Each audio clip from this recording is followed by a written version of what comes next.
ಈ ಸೋಯಾ ಮಿಲ್ಕನ್ನು ನಿಯಮಿತವಾಗಿ ಸೇವಿಸುವುದರಿಂದ ನಿಮ್ಮ ಹಾರ್ಟ್ ಆರೋಗ್ಯವಾಗಿರುತ್ತೆ ಮತ್ತು ಕೊಲೆಸ್ಟ್ರಾಲ್ ಲೆವೆಲನ್ನು ಕಡಿಮೆ ಮಾಡುತ್ತೆ.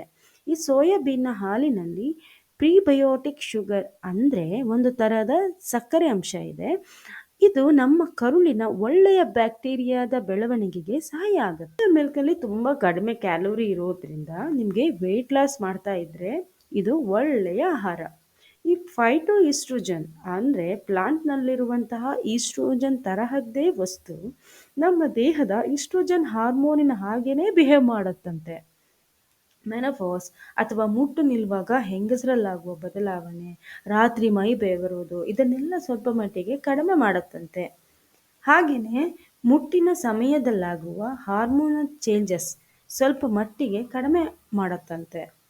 ಆದ್ದರಿಂದ ನಿಯಮಿತವಾಗಿ ಈ ಸೋಯಾ ಮಿಲ್ಕನ್ನು ಮನೆಯಲ್ಲೇ ತಯಾರಿ ಮಾಡಿ ಕುಡಿಯುವುದು ಒಳ್ಳೆಯದು.